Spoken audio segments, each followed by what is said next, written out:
welcome back to my channel. It's me, Anna, and if this is your first time in my channel, please do consider subscribing and don't forget to hit the notification bell for you to get notified for more videos and tutorials.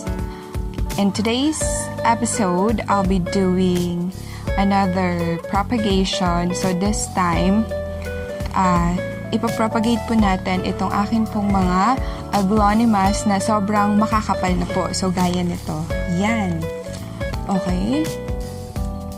So, yan. Kung nakikita ninyo. So, sobrang kapal na po nila. Yan. Kailangan na po nating bawasan kasi compact na po sila sa kanilang pot. And para naman mabigyan natin ng chance yung ibang offset na mag-grow. Okay, so before I start, just a quick disclaimer, I am not an expert nor a professional when it comes to plants, pero sigurado po ako na lahat po ng isinishare ko po sa inyo when it comes to propagation, kung paano ko po palakihin yung aking mga halaman ng malulusog, ay tested ko na po yun. Yun po yung process na nakasanayan ko na po or ginagawa ko for my plants. Okay, so without further ado, let's get into it. Okay, so guys, bago pa po pala tayo tuluyang magsimula, so samahan niyo po pala muna ako. I-unbox po muna natin. Okay, set aside ko po muna to. Okay, so samahan niyo po akong i-unbox itong kadarating ko lang po na halaman. Kakukuha ko lang po pala actually. Kagabi pa po sila dumating. Siya dumating. Okay. So, yan. Okay. So, na-order ko po ito. Yan. Kakukuha ko lang po kanina sa van. Isa po to sa mga halaman na nasa wishlist ko. Okay. So, isa po pala guys sa pagbibili ng halaman. It is a must that we have to consider yung budget. Okay. So, ako po kasi bumibili po ako ng halaman. Hindi po ako bumibili ng halaman na galing sa, alam niyo yun, sa sahod ko or sa sarili kong pera. So, yung ipinambibili ko po ng mga halaman ko is galing din po sa mga na pinagbentahan ko po ng halaman. Rubber plant po ito siya. Ruby rubber plant. Okay, so na-order ko po siya through online.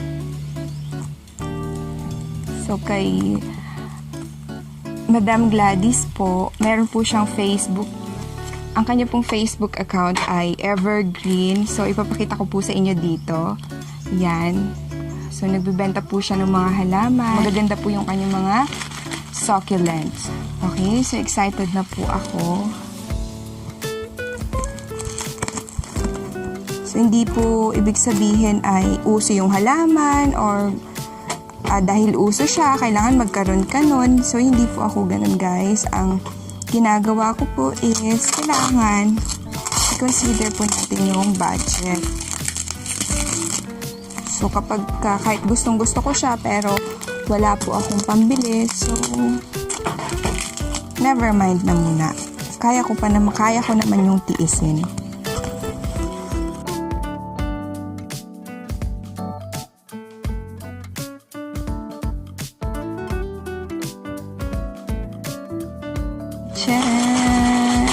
Okay. Tapos, may nakita ako ditong letter. Ayan. Okay, basahin natin. Yung tukod po ay pwedeng alisin at pwede din po hayaan ng dyan. Nilagay po namin yan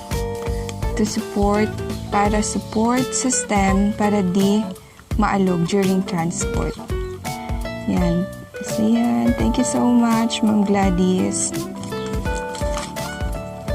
So, siguro hindi ko na lang po talaga yan aalisin muna hanggat hindi siya ganun pa ka. Palalakihin ko po muna. So, yan. Mamaya, ipapakita ko po sa inyo. Meron po kaming isang rubber plant na itinanim na po ng husband ko sa lupa directly to the soil. So, para yan, tuloy, para pag lumaki po siya, shed na din po dito sa amin, sa paligid ng bahay. Okay, so yan, ito na po siya. O, tignan nyo. Yan. So, ito po yung ruby na rubber plant. So, yan, ang ganda ng kanyang dahon. Okay, so actually, ito po, sabi ni Ma'am Gladys, reserve po talaga sana to para sa kanya. So, sabi niya, kaya lang, ibigay ko na lang po sa inyo, ma'am. So, thank you so much po, Ma'am Gladys, sa muli po nating transaction. Okay, so ngayon naman po ay sisimulan na po tayo sa pag-propagate po ng ating AGLAONEMA. Okay, so unahin ko na po itong pink coaching. So, tingnan nyo guys, oh. So, yan. O, diba? Sobrang laki na po nila. Sobrang lago na po nitong aking pink coaching. Okay, tanggalin ko lang po yung mga withered leaves. So, yan. Yung mga natuyong dahon po pala, pag inalis ko, hindi ko po sila itinatapon. Instead, inilalagay ko lang po sila dito po sa top ng aking soil. Okay, so simulan na po natin. So, in my previous vlog, okay, pinakita ko po sa inyo or shinare ko po sa inyo kung paano ko sila inaalagaan, bakit naging ganito po sila kalago. So, pwede niyo po yung panoorin kung hindi niyo pa po napapanood. Ilalagay ko lang po sa description box yung link. Okay, so ito, yan, this one. So, nakikita ninyo matured na siya. So, ikakat lang po natin to. Okay, so yun. Tapos na po. Ganun lang siya kadali. Okay, so meron sumamang isang ugat. Ayan. Ayan. Okay, so we're done with our pink coaching. So, set aside na po natin yan. So, this time naman po ay ang ating Big Roy. So, yan, talagang big na po siya. Tingnan ninyo, oh. Okay, diba? Sobrang matatagal na po ito sa akin. Kaya ganito na po sila kalalaki. So, guys, tingnan niyo yung dahon niya. Oh, diba? Malalapad pa po yan sa mga sa palad ko. Okay, so yan. So, maiilan siyang mga sunburn. Ganyan. Pero okay lang. Okay, so yan. So, meron na po siyang 4. Ito po yung pinaka main stem. Ito pa po yung, nung mabili ko siya. So, yan. Okay, ito yung mga suhi niya or offsets niya. Yan, yung 3 po na yan. Okay, so ngayon, ito po yung ikakat natin. Yung talagang, fully matured na po na stem. Wait lang, clear ko lang po. Ito, medyo marami na po itong ugat. Marami na pong masasama kapag kinat ko po siya. Okay. So, yan. Tapos na po. So, ayan na. Tapos na po. Oops, may isang ugat pa. Okay, so that's it. We have successfully removed the matured stem. Okay, so ito na po siya. Ayan, ang ganda-ganda po niya. At ang haba na po ng kanyang stem. Okay, at ang daming roots. Okay, so yan. Okay, next, isunod na po natin ito. So, hindi ko po alam yung ID niya. Pero sobrang ganda din po nung combination po ng kanyang mga dahon. So, kulang pa po sa init para mas lalong gumanda po yung kanyang dahon. So, yan. So, tingnan nyo. O, diba? Okay, kukunin na po natin yung, ikakat lang po natin yung mga matured na po na stem. Go! There you have it. I gotcha. Oops. Dahan-dahan. Baka madamage yung ibang dahon. Okay, so yan. Tapos na po. Okay, so ito na siya. Ayan. Ayan, tingnan nyo. Sobrang ganda lang din ng kanyang dahon. Okay, ayan. Meron tayong 3 dito. And the last one is ito. So, ayan, hindi ko din po alam yung ID. Basta't before, kapag nagustuhan ko po siya, so binibili ko lang po siya kasi ito yung mga nabili ko lang naman po sila noon for 50 pesos. Yan. Okay, so yan siya guys. O, diba? Ang ganda lang din nung common lang siya. They are common and inexpensive pero ang gaganda po nung kanilang. Ayan, maganda po sila kapag ganito sila kalago. Hanapin lang po natin yung matured na stem. So, mabilis po maging compact yung aglonema kasi malalaki po yung kanilang, malulusog po yung kanilang mga roots. So, ito na lahat ng ating na-separate na aglonema. So, it's time to repot them.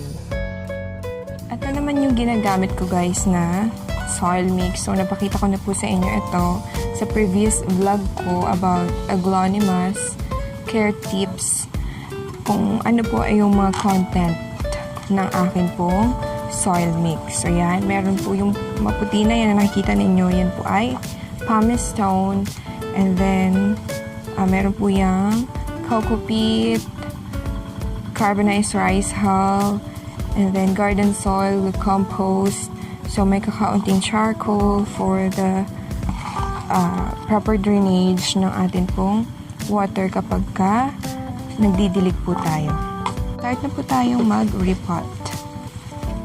First muna natin is ito pong ating Big Roy. So, ito yung gagamitin kong pot.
Okay, so yun guys, tapos na po tayong mag-propagate at tapos na din po nating i-repot itong ating mga newly propagated na aglaonemas.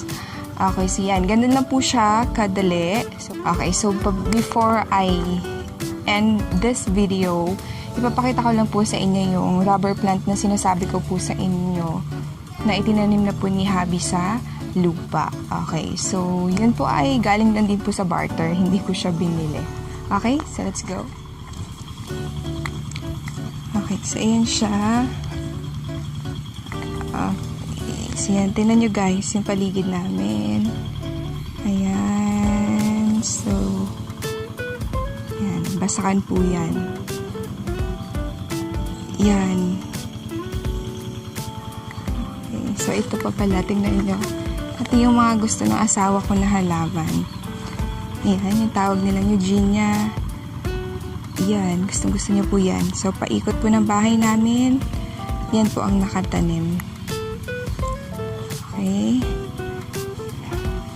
So, ito guys. So, yan po yung sinasabi ko sa inyong rubber plants. Okay, diba?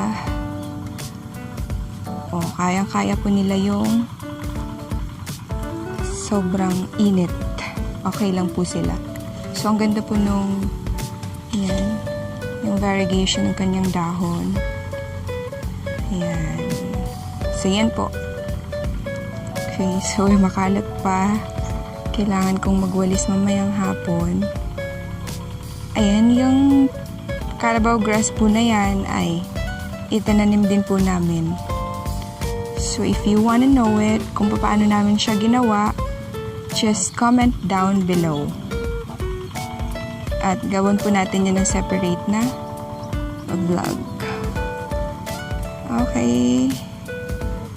So yun lang guys. Thank you so much for watching.